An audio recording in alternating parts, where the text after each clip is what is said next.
Bom, galera, aula passada eu discuti com vocês um filósofo muito importante que, por eu ser sociólogo e cientista político, eu tive que estudá-lo bastante na faculdade, e ele é um filósofo que é muito legal de se ler, porque não é difícil de ler, e ele tem pensamentos geniais, né? Que é o Maquiavel. E aí, depois do Maquiavel, a gente tem outros dois filósofos importantes da fase pré-moderna, da fase renascentista, ou começo da Idade Moderna, que é o Descartes e o Francis Bacon. Esses dois malucos, eles são responsáveis, eles são considerados pais da ciência moderna. Eles são considerados os primeiros filósofos que começam a discutir uma metodologia científica muito mais próxima do que a gente tem hoje, do que a gente usa hoje em dia, né? Eles são filósofos que foram muito diferentes em como propor um método científico.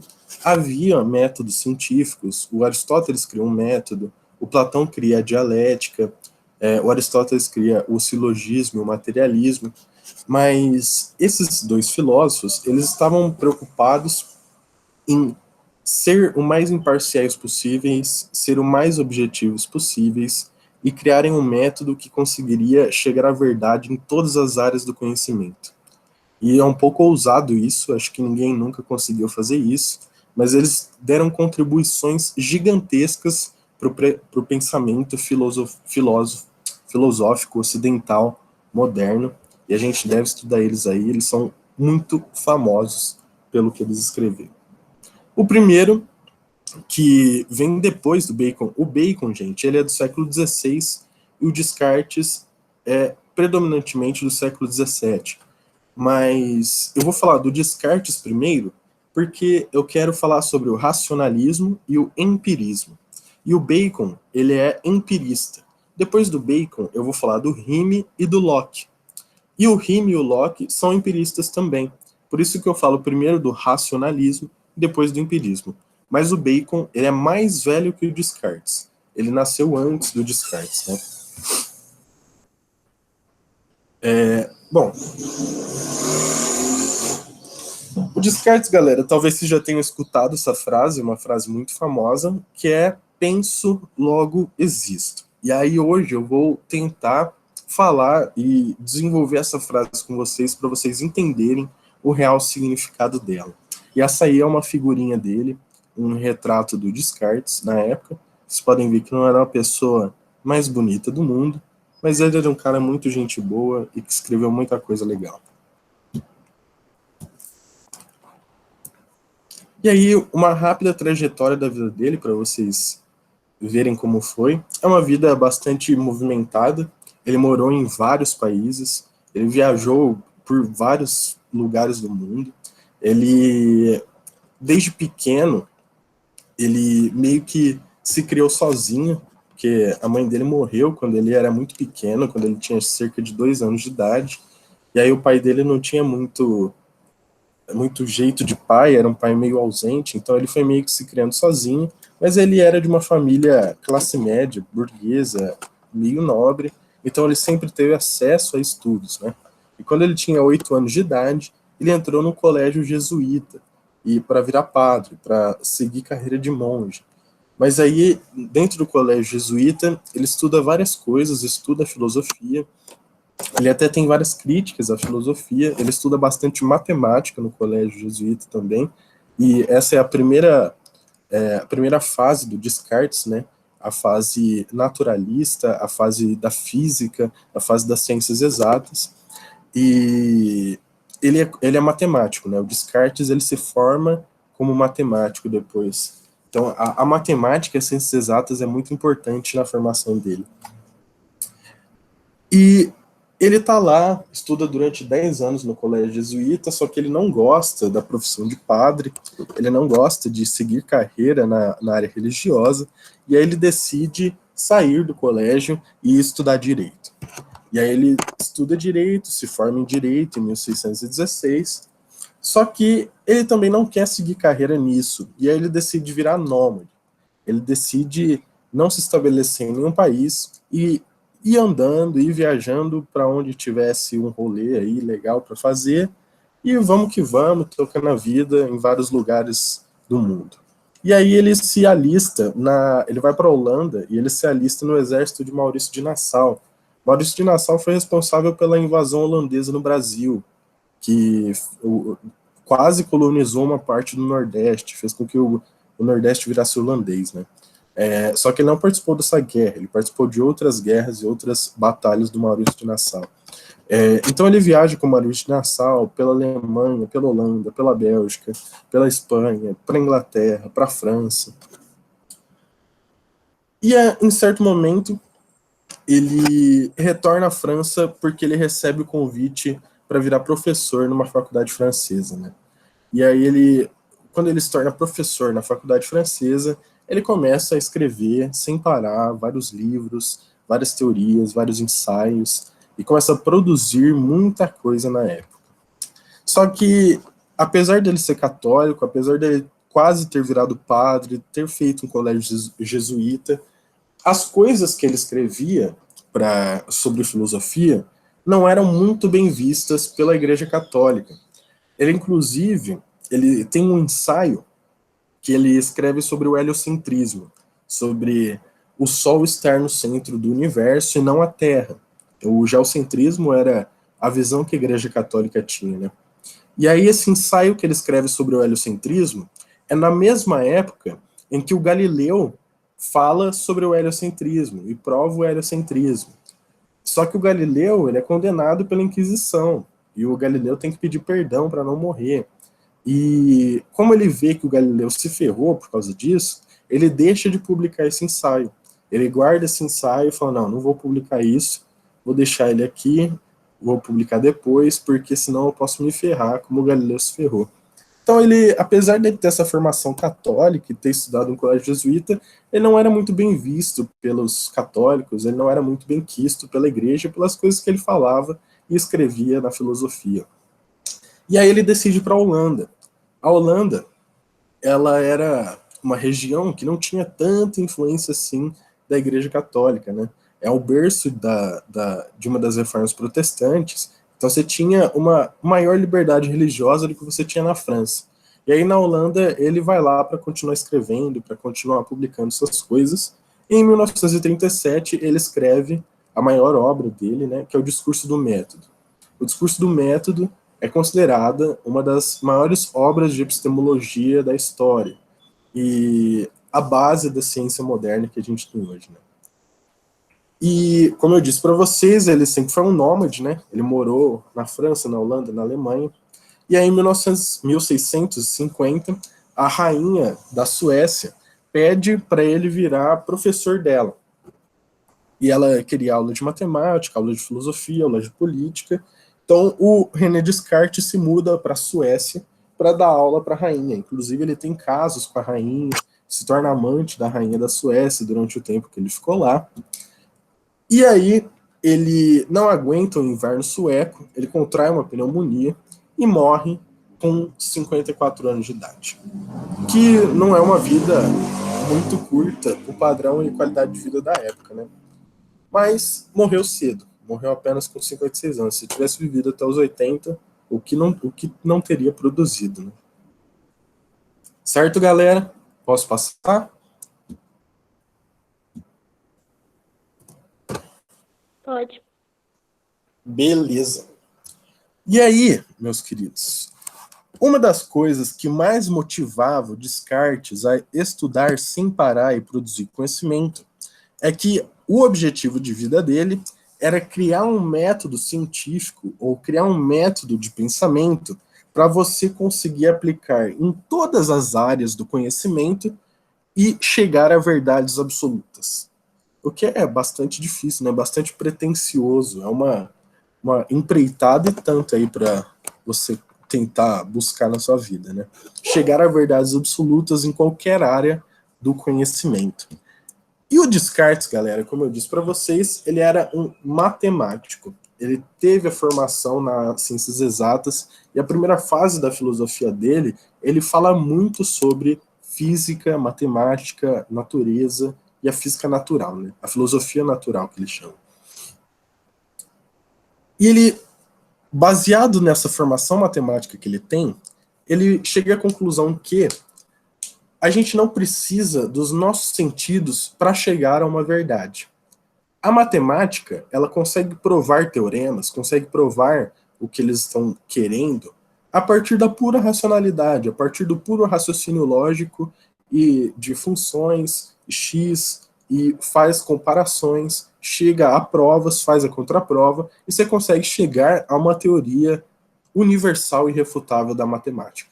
E aí o Descartes vai dizer, eu acho que então nós podemos usar essa metodologia da ciência natural para aplicar, por exemplo, a filosofia, a política, a epistemologia, a outras áreas do conhecimento que carecem desse método científico, que, na visão do Descartes, eram muito especulativos, eram meras suposições, eram histórias que a galera discutia um pouco, mas não tinha comprovações, então ficava algo meio em aberto. Como isso pode ser considerado uma verdade? Como eu posso ler Aristóteles e Platão e dizer que isso é uma verdade se eles nem provaram a teoria deles, né?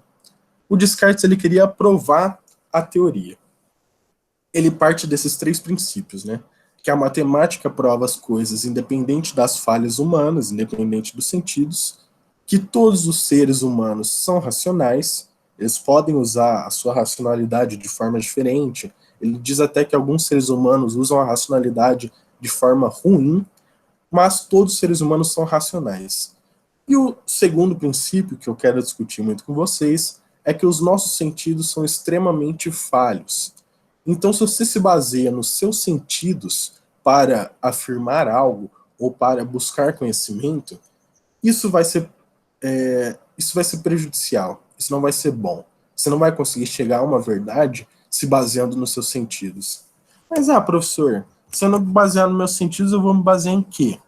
Para o Descartes, você deve se basear na sua racionalidade, no seu puro intelecto. Por quê? E aí eu vou voltar na historinha do Galileu e do Descartes. O Galileu, galera, no século XVII, perdão, ele prova que o mundo, o universo, é heliocêntrico, que o Sol não gira em torno da Terra, que a Terra gira em torno do Sol e que a Terra gira em torno de si mesma. E por isso que a gente vê o Sol indo embora e a Lua aparecendo a cada 12 horas. Por que então que até a época do Galileu o mundo era geocêntrico? O mundo achava que a Terra era o centro do universo. Porque se você se baseia nos seus sentidos, você não percebe o movimento de rotação da Terra. Alguém aqui consegue perceber que a Terra gira?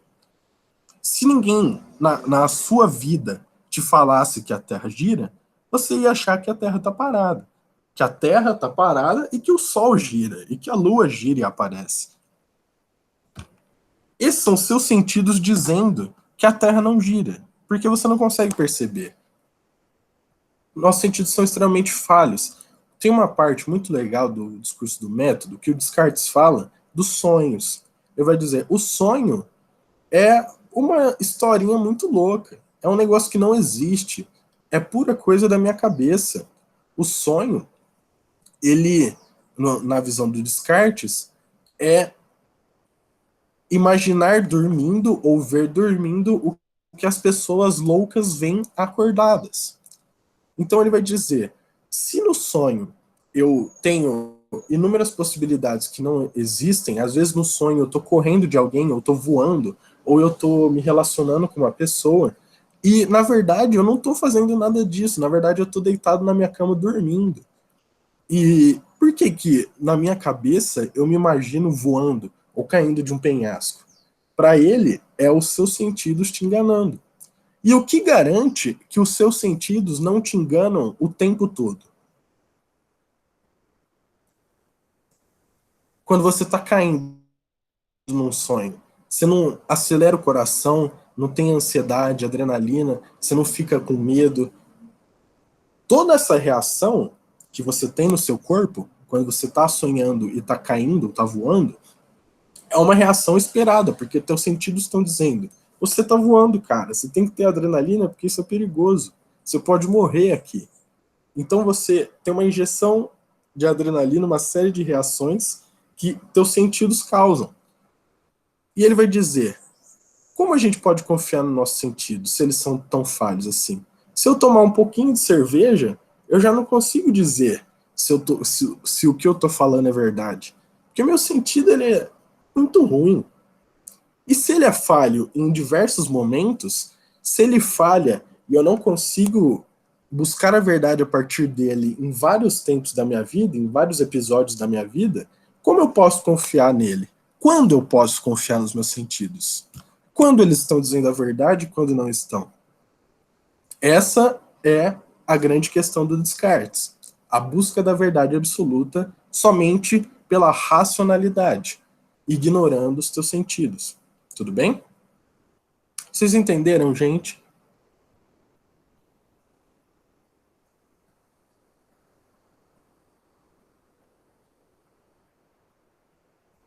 Alguma dúvida?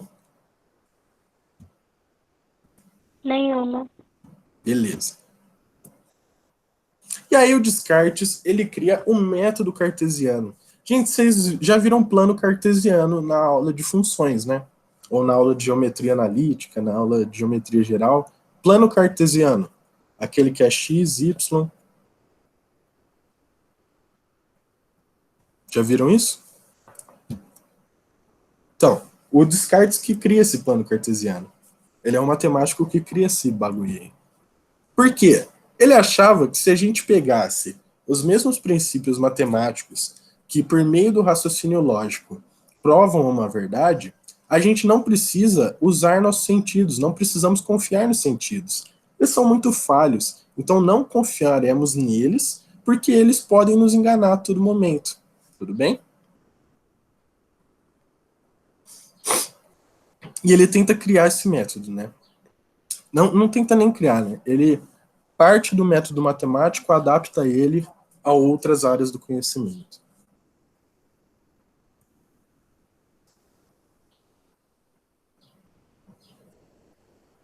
Ah, essa parte é legal.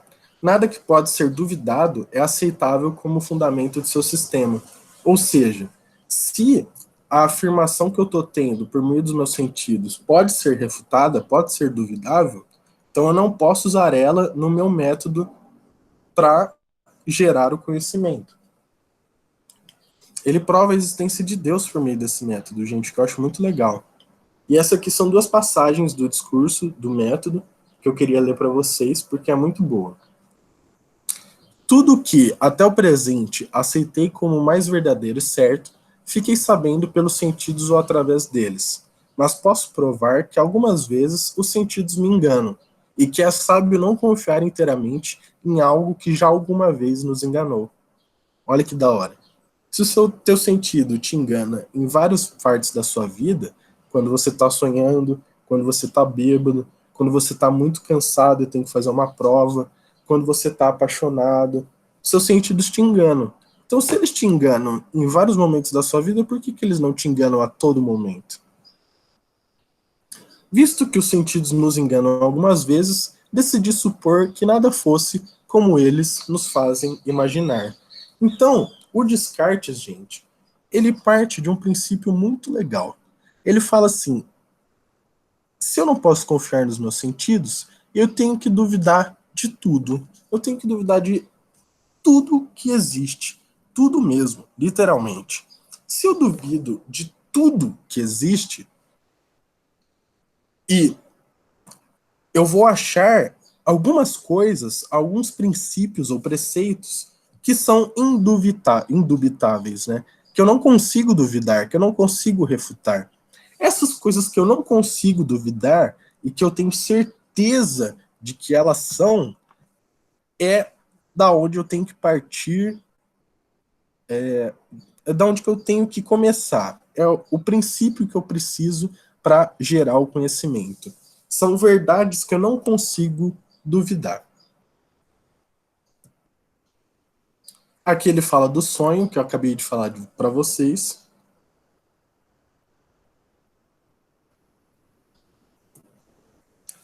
E aí a famosa frase dele, penso, logo existo. Galera, o Descartes, ele fazia esse jogo mental. Ele ficava duvidando de todas as coisas que aconteciam na vida dele para chegar na razão de tudo aquilo. Ele partia do princípio da causalidade, de que tudo que existe tem uma causa e possui uma causa. Se eu estou aqui hoje às 2 da tarde falando sobre Descartes para vocês, é porque existe a causa de vocês precisarem desse conteúdo para passarem no vestibular. E vocês precisam desse conteúdo para passar em vestibular pela causa de quererem estar numa faculdade. E vocês querem estar numa faculdade pela causa de terem melhores oportunidades no mercado de trabalho posteriormente à faculdade. E vocês querem ter melhores oportunidades de trabalho pela causa. Então, ele vai dizer que tudo tem uma causa, né? Então, você deve duvidar de tudo para chegar às causas iniciais. E essas causas iniciais serão indubitáveis, serão irrefutáveis, serão verdades. E aí, o Descartes vai duvidar de tudo, né? Ele vai duvidar, inclusive, da própria dúvida dele. Ele vai chegar à conclusão de que talvez a única coisa que a gente não possa duvidar é da nossa própria dúvida. Por quê? Quando a gente duvida da dúvida, a gente continua duvidando.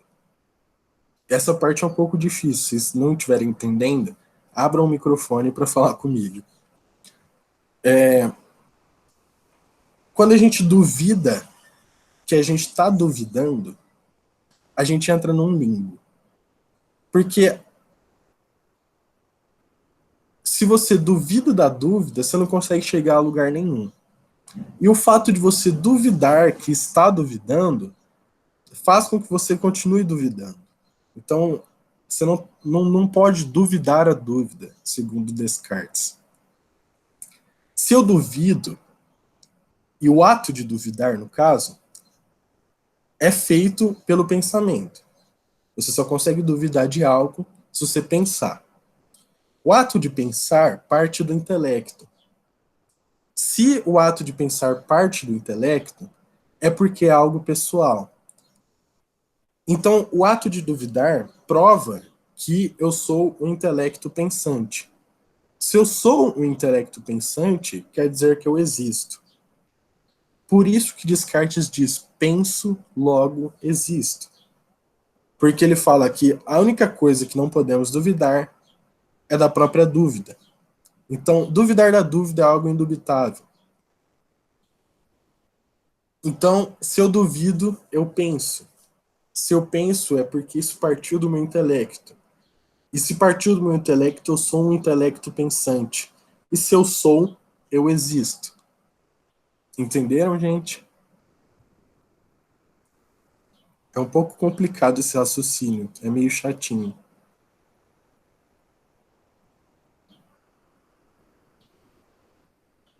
Tá tudo bem? Professor, duvidar da dúvida seria mais ou menos o quê? Por exemplo, eu duvido que eu existo. Certo?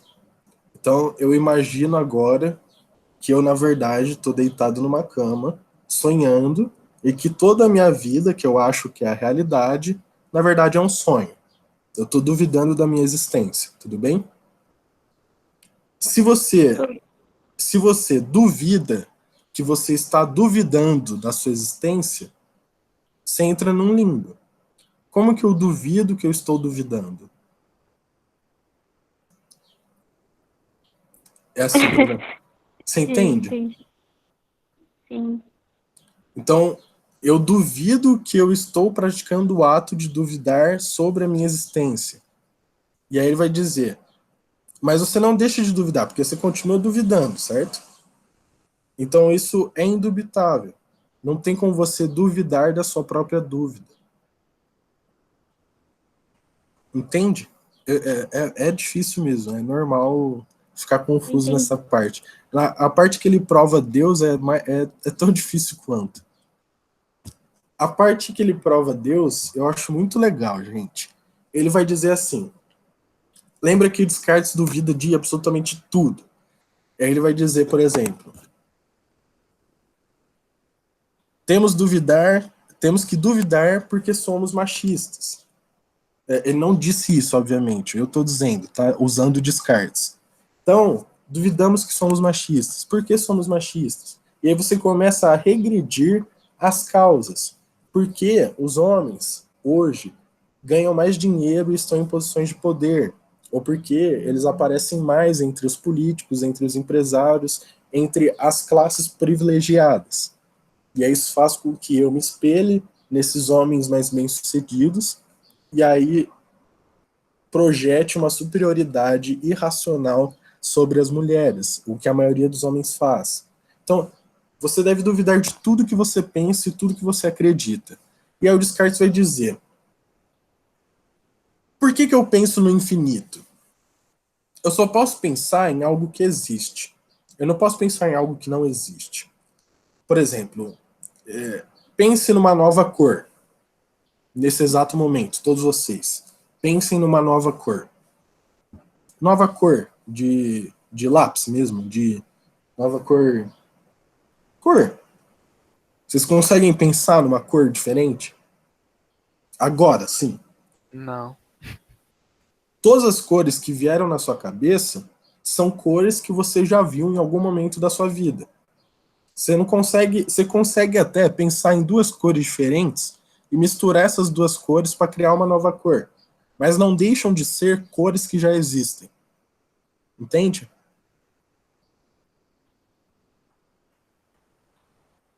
Calma aí, professor. Você falou pra imaginar uma cor que já existe. Não, né? que não existe, uma nova cor.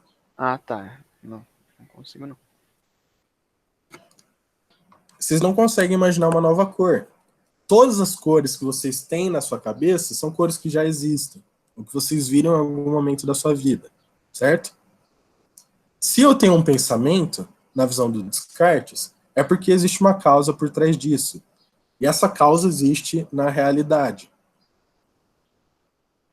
Então, como que eu consigo pensar coisas que não existem? Por exemplo, o infinito. O infinito não existe. Todas as coisas são finitas. Se eu peço para vocês imaginarem o infinito, vocês não conseguem imaginar. Mas a gente tem a noção de infinito na nossa cabeça. E a gente consegue até explicar o que é o infinito. Mas você não consegue imaginar o que é o infinito. Entenderam isso? Sim.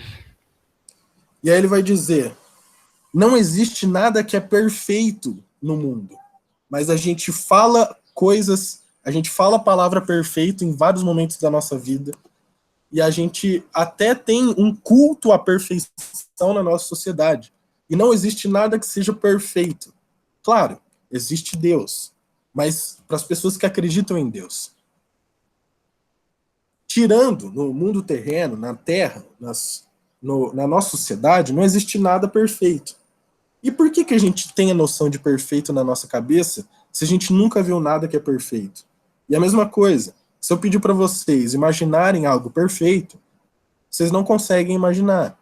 Vocês conseguem explicar o que é perfeito, vocês podem até dizer, só Deus é perfeito, mas vocês não conseguem imaginar algo perfeito, porque vocês nunca viram algo perfeito. Então como que a gente tem essa noção de perfeição na nossa cabeça?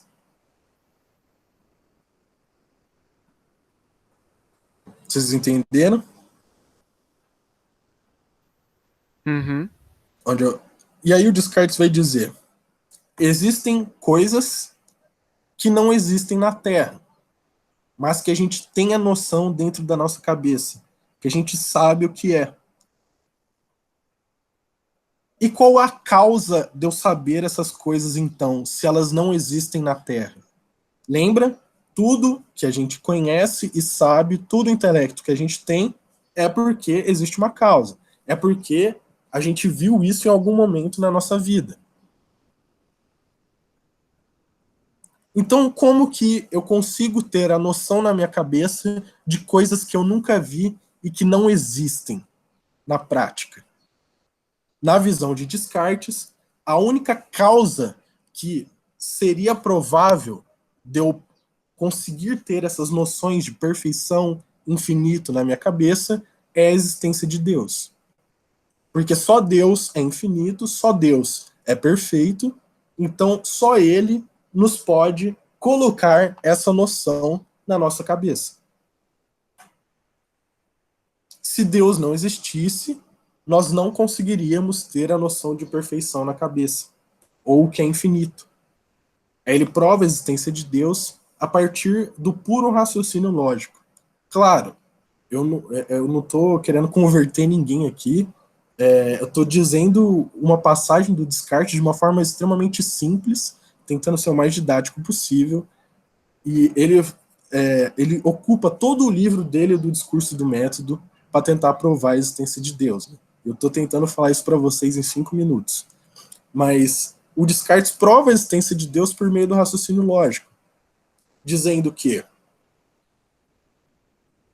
a única forma, a única causa que seria provável da gente ter esses conceitos na nossa cabeça é que nós nascemos com esse conceito e que Deus nos colocou esses conceitos antes de nascermos.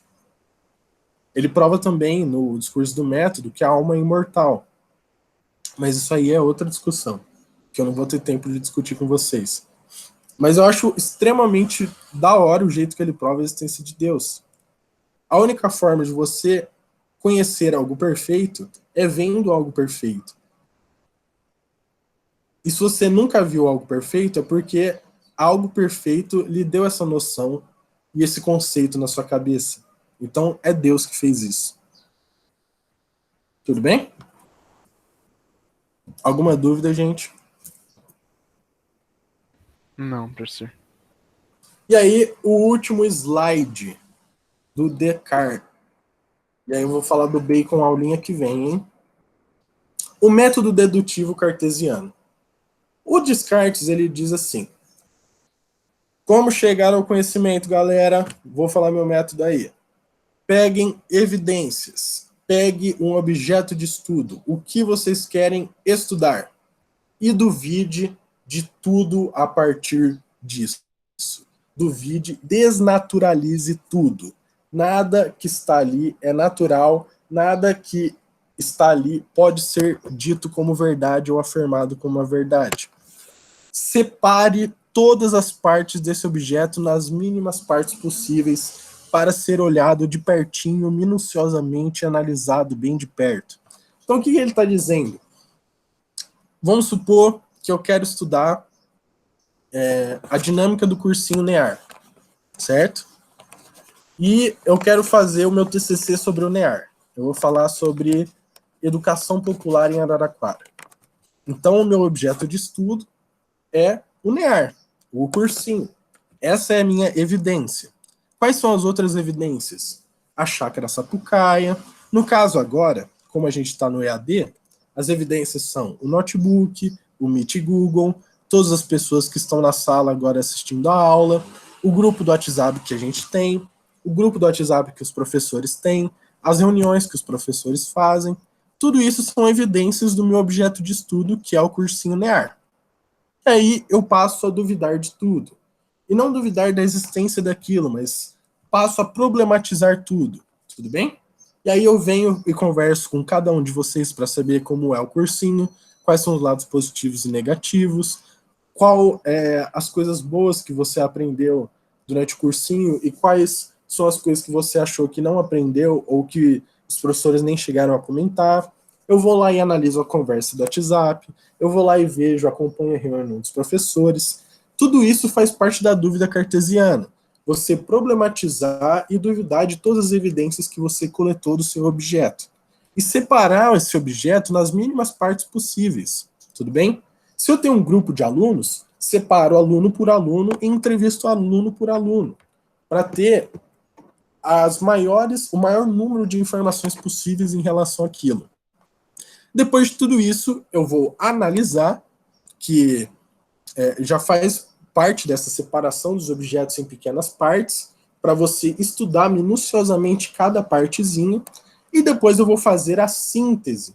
A síntese é pegar todas as informações que eu coletei ao longo do meu estudo, da minha pesquisa, dessas pequenas partezinhas do meu objeto, e juntar tudo isso para criar a minha teoria, para tentar provar a minha evidência, para tentar chegar a alguma verdade ou afirmação. E depois de tudo isso que eu fiz, eu venho com a contraprova ou eu venho com refutações em relação à minha teoria para verificar se a minha teoria é verdadeira. É muito parecido com o que acontece hoje no método científico, né? Claro que o método científico de hoje em dia, contemporâneo, ele sofre modificações ao longo dos séculos, mas a base do método científico é essa. Você coleta evidências materiais, duvida de tudo isso, problematiza tudo isso, separa em pequenas partes para analisar cada parte, depois pega todas as informações que você coletou, sintetiza a sua teoria e verifica se a teoria está certa. Tudo bem, gente? O que o Descartes fez, então, foi pegar o método usado na matemática e começar a aplicá-lo em outras áreas do conhecimento, para que a gente chegue em verdades absolutas da forma mais imparcial possível, da forma menos mecânica possível. Porque se a gente for depender dos nossos sentidos, dos nossos preconceitos, da nossa formação pessoal, de como foi nossa família, de como foi nosso estudo, as nossas afirmações serão muito falhas, elas terão muitos erros. Então, eu preciso criar um método para aplicar em qualquer lugar e chegar a verdades. Tudo bem? Alguma dúvida, gente, sobre o Descartes? Nenhuma, professor. Tá tranquilo? Demais. Vocês entenderam o que é duvidar da dúvida? Sim. Sim. Beleza. Então, gente, eu não vou começar o bacon, porque já passou do meu horário, né? Mas o bacon é mais rapidinho, que eu falo na aula que vem. Ele vai ser contra o Descartes, ele vai falar completamente ao contrário, né? Ele vai dizer, a gente não pode se basear no nosso intelecto, a gente tem que se basear nos nossos sentidos. Somente a experiência vai fazer com que a gente progrida. A experiência leva à perfeição. A experiência faz com que a gente aprenda as coisas. E só os nossos sentidos e as nossas experiências fazem com que a gente chegue à verdade. Que é completamente o contrário do que o Descartes disse, e nenhum dos dois está errado, tudo bem? O método científico se baseia nos dois, e é uma junção dos dois que a gente tem hoje, tá? Galera, uma ótima semana a vocês, um ótimo final de segunda-feira. Muito obrigado por terem comparecido na aula. É um prazer incomensurável em escutá-los, porque não posso vê-los. E boa semana a todos. Leiam os textos que eu passei para a gente discutir e fazer atividade na semana que vem ou na próxima. Tudo bem?